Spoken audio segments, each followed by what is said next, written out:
Maria de Lourdes, um dia, 7 horas da manhã, uma paciente me fez uma pergunta: você é feliz? E eu fiquei apertada, né? Logo cedo, naquela resposta. E depois pensei. Na hora eu só consegui dizer para ela: não, nem sempre. Mas depois eu pensei e aí eu acabei chegando numa ideia de banquete, que não é o do Platão, né? Que a vida, na nossa infância, a gente espera por termos sido cuidados, né, por alguém, né, por ter tido na vida de cada um de nós alguém que nos proveu a segurança, o alimento, o calor. A gente continua com aquela ideia de que alguém vai trazer para a gente tudo isso, né, que alguém vai servir para a gente o banquete da felicidade, né? E aí teriam duas respostas mais comuns a essa ideia. Uma é que das pessoas que vão para a vida esperando o banquete, e aí elas querem tira-gosto, entrada, vinho, prato principal, sobremesa, cafezinho, licor, né? E acabam sempre frustradas. E as outras que falam, não, como eu não tive meu banquete lá atrás na minha infância, né? Como meu pai, minha mãe, as pessoas que me cuidaram, me frustraram em me servir o banquete, eu também nem quero banquete, não. Eu, na verdade, nem sinto fome. E são as pessoas que aí também se recusam a desejar, né? Ou as que desejam tudo, ou as que recusam a se desejar. E a gente teria que achar um meio do caminho entre essas duas coisas. E eu fiquei pensando que talvez o meio do caminho seja a gente desistir do banquete, mas também desistir da ideia da fome. E a gente conseguir ir recolhendo na vida alguma alimentação pequenininha. Como é que você faz? Come um pouquinho ali, é um cafezinho, né? Que as relações não são um banquete, que a felicidade não vai ser estendida para a gente por alguém com essa completude toda. Mas é a gente que vai pondo tempero nas coisas, vai pondo graça em comer uma frutinha, um biscoitinho, e essas relações vão alimentando a gente e a gente vai se dando por saciado também. Tem a ver também com a gente se colocar acessível para a felicidade, a gente se dá por saciado. Que gosto que você acha que tem a felicidade? De banquete? De cafezinho? Não sei.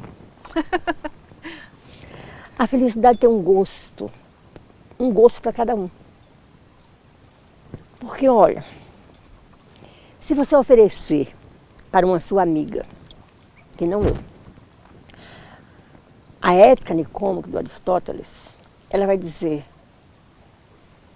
o que a Érica está pensando a meu respeito? Está pensando que eu sou um museu para ler o Aristóteles? Mas se você me oferecer a ética nicômaco, eu vou dizer: ô Érica, muito obrigada. Foi uma grande consideração, porque é o primeiro livro escrito no mundo ocidental que tem como tema a felicidade. E que se dispõe a explicar o que é, o que vem a ser. E que foi escrito por um homem profundamente marcado pela dor, que tinha acabado de perder o pai, o passado, e perder o filho, o futuro. Então ele se constituiu feliz, escrevendo para um outro que ele não conhecia. Somos nós, hoje somos nós, serão os nossos filhos, os nossos netos. Há 2.500 anos esse livro está no mundo. E ele levantou a seguinte pergunta: felicidade o que é? Então ele disse que felicidade é um bem. Mas o que é um bem? É aquilo, é aquela coisa a qual tudo tende. Então o que é um bem? É o cafezinho? É a sua amiga muito feliz saindo para a lua de mel e você, mas que bom, está tão feliz, vai ser tão bom. Ou é seu amigo passando, seu filho passando no vestibular, ou seu amigo sendo aprovado no doutorado. Essas coisas tão diferentes, tão díspares, são momentos de felicidade, como o cafezinho. Você quer pensar felicidade maior do que você chegar depois de ter trabalhado o dia inteiro, chegar em casa sozinha, no frio, e tomar um cafezinho? Não tem nada melhor no mundo. Eu não gosto, não. Mas eu gosto. E é isso a felicidade, né? É isso que é felicidade. Essa coisa tão singular, né? É você tomar um suco Ou uma cerveja. Eu vejo as pessoas tomando cerveja, eu morro de vontade de gostar de cerveja, porque elas fazem uma cara boa de felicidade. Oh, meu Deus do céu! Como eu não consigo usufruir disso? Agora, não estou pensando só nessa coisa sensorial. Eu estou pensando no sentimental. Eu estou pensando no intelectual. Eu estou pensando no anímico. Eu estou pensando no corpo, na alma. Porque o corpo tem seus momentos de felicidade, né? Você falou que levantou cedo, eram 7 horas da manhã, deixou o sono. Eu acho um momento lindo quando eu entro no dia. E eu entro no dia sempre de um pequeno momento em que eu me pergunto, mas que dia é hoje? O que é que eu vou fazer? Me conforta, o que é que eu vou fazer? Eu acho absurdo, desculpe, uma pessoa que não tem nada o que fazer. Eu entro em diálogo com meus amigos todos que aposentaram e não fazem nada. Mas como é que você dá conta? Não faz nada. Acorda e o dia está vazio. Para mim isso não é felicidade. Felicidade é um dia em que eu tenho uma tarefa. Então hoje eu vou escrever uma grande felicidade. Transformar o seu sentimento em palavra, o seu pensamento em palavra. Palavra é um grande elo que ordena a nossa felicidade, ele faz o gancho. Mas o que Aristóteles falou, acompanhou um homem e perguntou assim, é possível ser feliz? Não sei. Então ele nos fez uma proposta. São cinco divididos em 2, sim, e não são 10 livros. É o que nós dizemos no capítulo. Para ele perguntar, é possível ser feliz? E ele nos oferece algumas condições para que você, tendo organizado essas condições, você consiga ser feliz antes de morrer. Não é para quando, né? Não é antes de morrer. Então veja a diferença do mundo cristão, né? Mas ele vai chegar lá.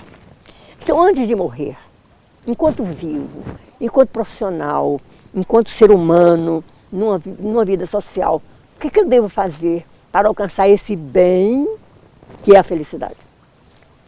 Então ele vai dizer, ele vai fazer a proposta dele. A primeira coisa que você tem que fazer para ser feliz é você ser assertivo. Porque se você não souber o que você quer, ser assertivo. Depois ser equilibrado. Nem tanta razão, nem tanta paixão. Eu fico encantada quando eu vejo um homem como Aristóteles falar de paixão. A razão e a paixão. Depois você tem que ser justo. Mas o que é ser justo? Nossa. É ser distributivo. É não ser acumulativo. Você não pode ser uma pessoa que guarda, que faz isso. Isso não é ser justo. Ser justo é porque você não tem nada, você não criou nada, você não inventou a filosofia, você não inventou a reflexão desses 3.000 anos de reflexão. Então não é seu, mas passa por você. Se você acumular, você não é justo. Se você distribuir, justiça é distributividade. Então, olha, eu tenho uma amiga querida, que nesse mundo de pandemia, ela reuniu os amigos, fez uma coleta de moedas, comprou cestas básicas e distribuiu. Isso é justiça, distributividade. Esse tanto de moeda que ela recolheu não fez falta para ninguém, mas agraciou a quem recebeu. É distributividade, isso é justiça. Então você ser assertivo, equilibrado, justo, logo magnânimo. Hoje você diz generoso. Aquela pessoa, né, não tem nada a ver com moeda. Não tem nada a ver com ser rico ou ser pobre. Tem a ver com ser generoso, magnânimo. Então você tem sempre que dar, né? Uma palavra, uma boa palavra, um silêncio, um docinho, um café. Sim? Magnânimo. Equilibrado. Não, assertivo, equilibrado. Magnânimo. Justo, magnânimo. Assertivo, equilibrado, justo, magnânimo. Feliz. Se você... Ele fala que isso nunca acontece na mocidade. Você já é um homem maduro. O maduro para ele era em torno dos 30. Eles tinham uma vida breve. 30, quase 40. Então, se você é um homem que chegou a esse tempo, é feliz, você não pode não ser feliz. Porque a felicidade é uma construção introjetada de assertividade, equilíbrio, magnanimidade, logo felicidade. Então você não pode não ser feliz. Aí ele pergunta a coisa doída: e se perder o pai? E se perder o filho? Se perder o pai, você entende, ele foi um homem que teve seu tempo, viveu seu tempo, distribuiu a sua generosidade, a sua magnanimidade no seu tempo, cumpriu o seu tempo e foi embora. Mas o filho? Se perder o filho, perdeu o futuro. Porque ele tinha filhas, 2, não tinha filhos. E só tem filho quem tem filho homem, apenas no 5º século. Se perdeu o filho, perdeu o futuro, teve uma grande dor. Aí ele faz uma enorme reflexão. Você tem que ter paciência para ler Aristóteles, porque ele vai comentando, comentando. Aí você cansa, sai, dá uma volta, comentando, comentando. Aí toma um café, comentando, comentando. Aí chega. Vale a pena a labuta, o trabalho para você ser assertivo, equilibrado, justo, magnânimo, porque isso é um trabalho, isso é um esforço, é uma intencionalidade. Vale a pena você saber morrer tão cedo? Para que esse trabalho todo, se você vai morrer? Aí ele faz a grande pergunta, a maior de todas sobre a felicidade. É possível um homem ser feliz depois de morto? Aí você tem que parar, né? Depois de morto, feliz?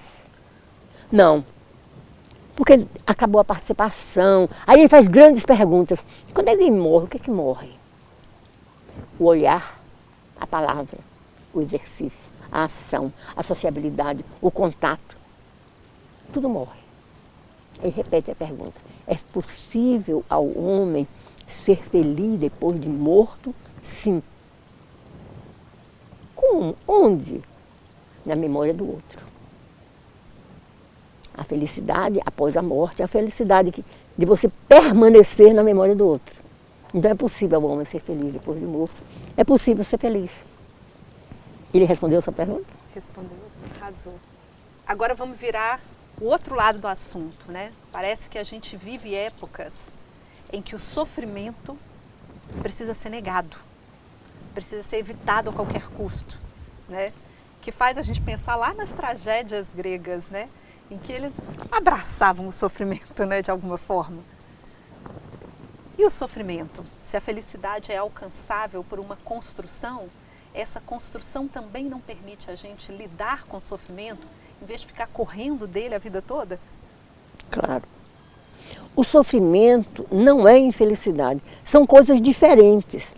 Quando você perde o pai, estou voltando ao texto, você fica muito triste, porque você perdeu um contato, uma palavra, mas você não fica infeliz. Porque você sabe que ele já se construiu e viveu a sua vida. Você está em sofrimento não significa que você esteja infeliz. Você pode estar diante de um grande ato sofrido, você pode estar sofrendo a uma dor muito intensa, não significa que você esteja infeliz. Porque a felicidade é essa conquista, esse ato introjetado desses elementos que você vai fazendo ao longo da sua vida. Resta uma pergunta, então você jovem não pode ser feliz? Porque essas conquistas não estão completas. Claro que pode, claro que sendo a felicidade a busca por um bem, sendo a felicidade um bem, esse bem pode e deve ser demandado ao longo de sua vida. Você não tem uma completude, você não está plenamente feliz. Se você tem 12 anos, 15 anos, o Aristóteles propõe que você alcance essa plenitude na sua maturidade. Então isso é um olhar específico, é o olhar dele, né? Que você alcançaria essa plenitude de felicidade quando você fosse uma pessoa madura, que você já tivesse introjetado essa assertividade, esse equilíbrio, essa generosidade e logo essa felicidade. Mas se você, nesse momento, em qualquer momento da sua vida, nesse período, você tiver uma dor, alguém perder alguém ficar quando assumir um distúrbio. Porque eu penso sempre nas dores físicas. Mas as dores que não são físicas, às vezes elas são muito maiores. As perdas. As perdas. Olha uma coisa. Você está diante de um fato negativo, doloroso, terrível, que não tem solução. Que é a pandemia. Não tem solução. Não está ao seu alcance. Então você está saudável, sua vida está plena, mas o seu outro querido, próximo, está vivendo um grande sofrimento. E você não pode fazer nada.